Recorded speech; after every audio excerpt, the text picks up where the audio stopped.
Magandang bakasyon mga kamoto. Samahan nyo kami sa biyaheng maugma o masaya dahil madaming ganap at impormasyon kayo makukuha kapag napanood nyo ang video na ito. 1, 2, 3, come on!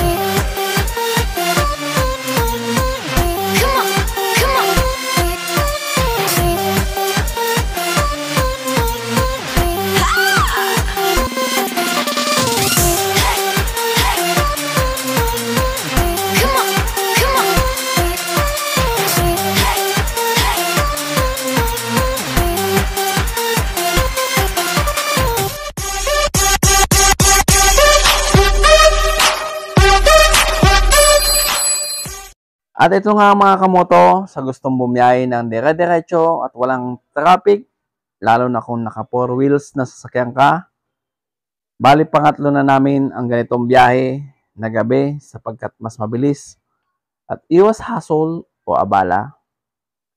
Kung mabiyahe kayong Bicol, Camarines Sur, halimbawa galing Bulacan, ang pinakamagandang alis nyo ay alas 8 ng gabi kasi may iwasan nyo ang traffic sa EDSA kung hindi kayo mag-Skyway. Kami, sinubukan namin ang sumampa sa Skyway. Aba, talagang mabilis at walang abala. Mahigpit din sila sa speed limit na dapat 60 km lang ang takbo mo. Lahat ng sasakyan, kahit big bike pa yan. Pero pagdating sa bandang Pedro Hill ay 80 km na. Yun nga lang, medyo mahal ang toll fee. Gamit namin ang van ay 800 plus din ang simula sa entry ng NLEX ng Balintawak hanggang exit ng SLEX Alabang. Naabot din ng 34 km. Nakamoto first time namin dumaan dito kasi nga okay naman kahit sa EDSA kasi di mo na rin madadaanan ang traffic kasi 9 or 10 PM kapag dumadaan kami sa EDSA ay mabilis na rin ang biyahe. At dito ang unang pahinga namin sa Chaong Bypass ng Quezon Province. Konting kape at dito ang time na uminom ako ng Red Bull kahit hindi ako nag-drive.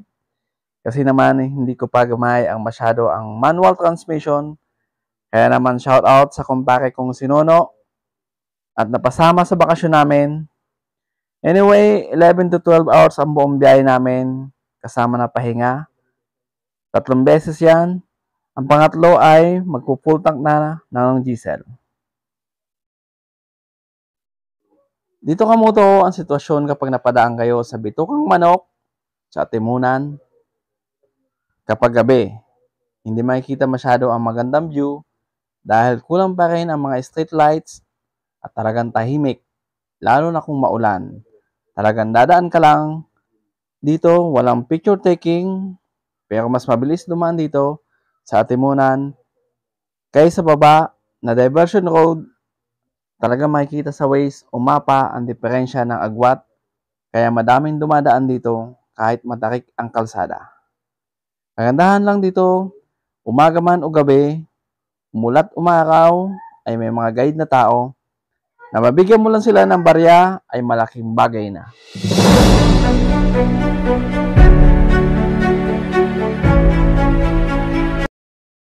At ito nga sa pangalawang stopover namin, dito yan sa Calawag, Quezon, ay napansin ni Nono na malambot ang gulong sa ulyan at sure ball nga, butas ang gulong.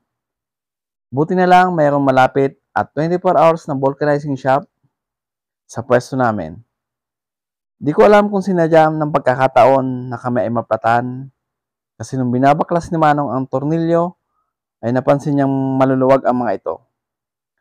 Kaya sabi ko, pakicheck na rin ang 3 pang gulong para sigurado dahil talagang kung lubak ng kalsada ang pag-uusapan ay nasa papuntang Bicol na yata lahat.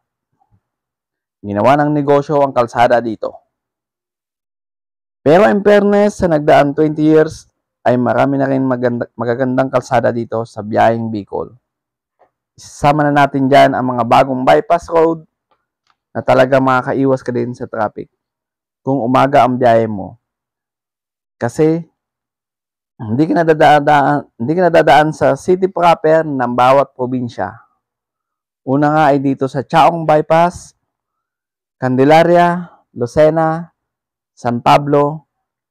Yung iba di pa tapos pero yun ang magandang development na mga ka-iwas traffic sa biyaherong tulad namin.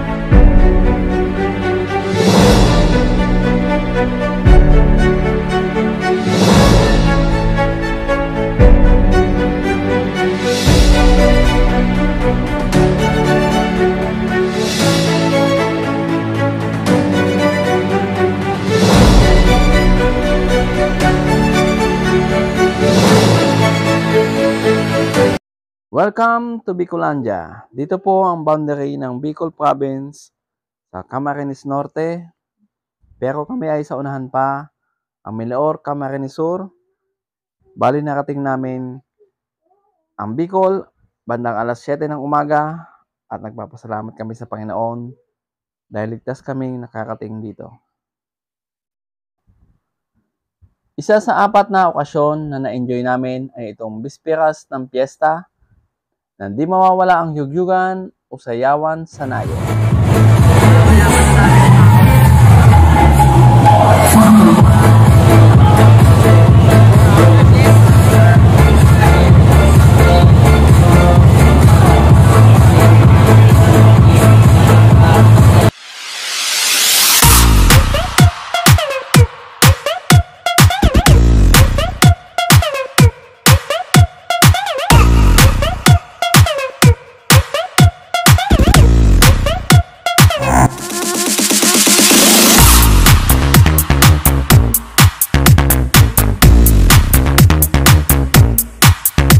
Niskip ko na yung reunion na unang vlog natin mga kamoto. Ang kason kung bakit umuwi kami ng Bicol. At sa pangalawang araw ay nakapag-decide kami na mag-beach. Yehey! Dahil Toyota, van ang sasakyan namin. Kaya madaming upuan. Kaya madami rin nakasama.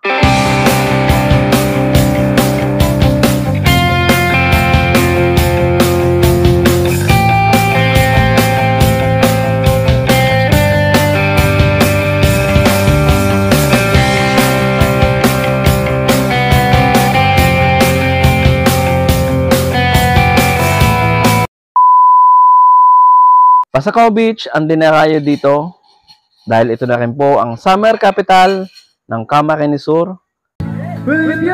Shout out!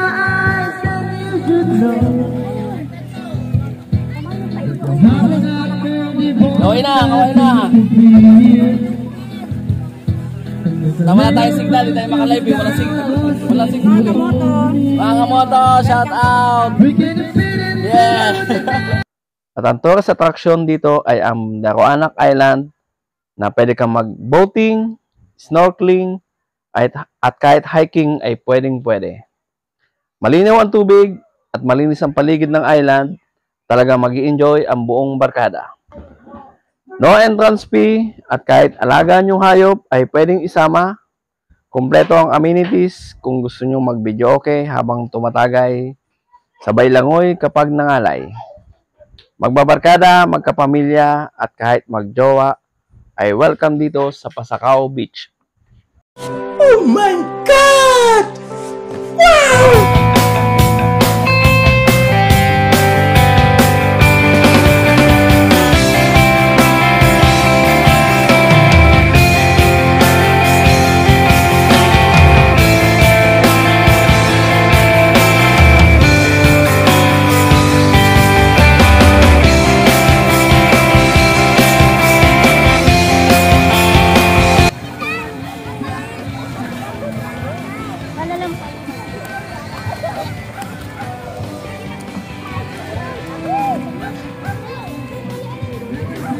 Ay, for the first time, nakaswimming si Michelle. 10 years pa, 10 years. Whee! Van, laki-laki ka, Van.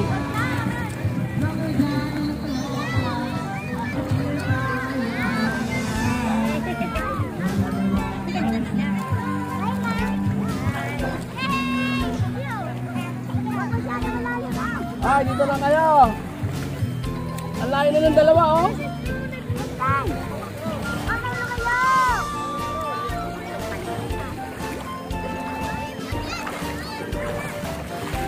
Shout out!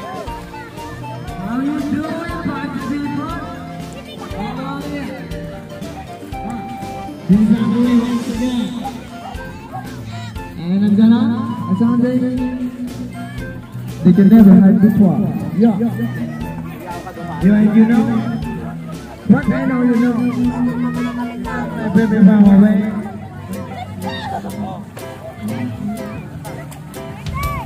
Ay, kasi, hello.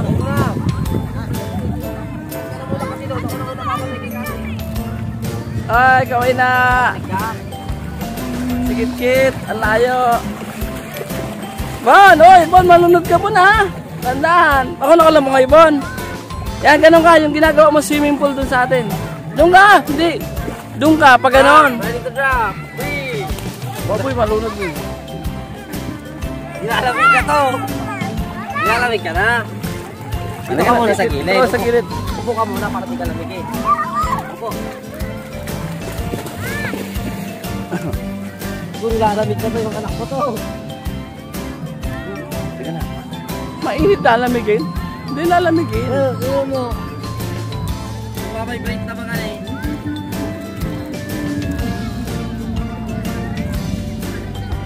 Babalik tayo. Hindi ka nipili pa ng basaw ko ang maging gato. Pwede yan. Hindi maipili.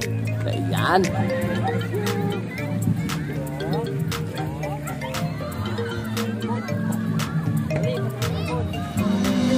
Boy, ano na una, Boy, ha? Boy, si ano, Bon, ha?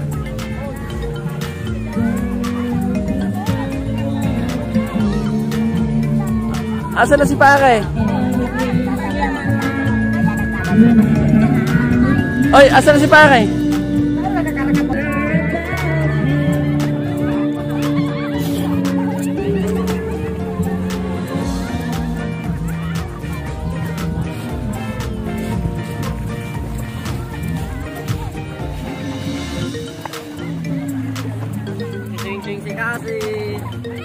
Ay kasi, ako na yung lumangoy. Kaya may isang pabida. Ayan, oh, gaganon da siya, boy. Gaganon siya, ayan, makulong yan. Yan. Bon, tanda ka lang, Bon, ha?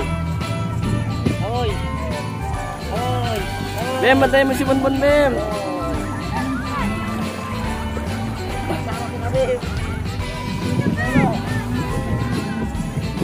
Bon, kaway na, Bon.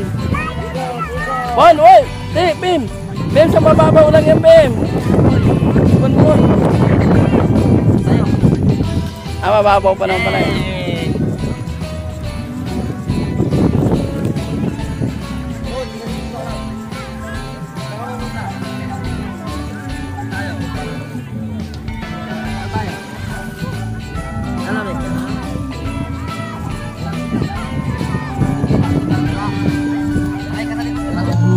Sa hinahaman, buhay na banal.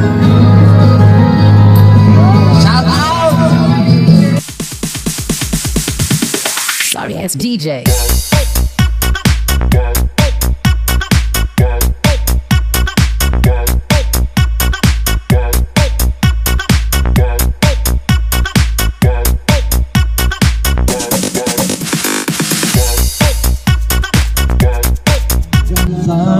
Sandaling ito'y di ako nagbabago. Taglay ko pa rin ang damdamin na ating lumang bigla.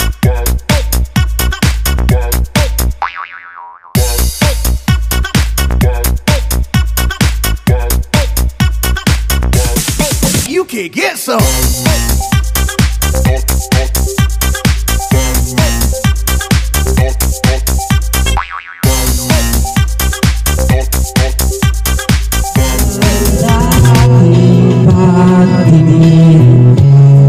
So hanap pa sa aking lamig, wala ka naman.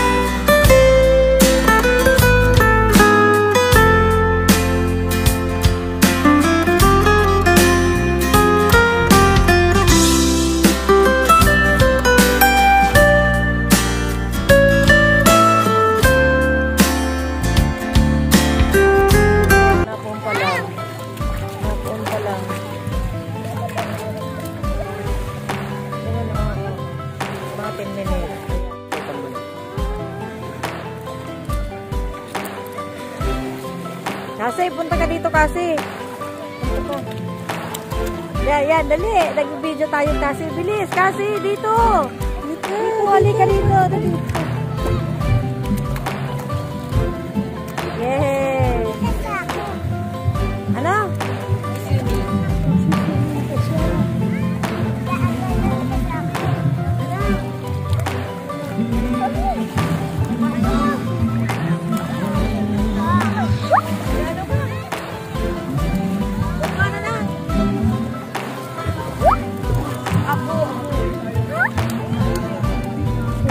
Ayan, ayan. Ayan mo tayo si Prince.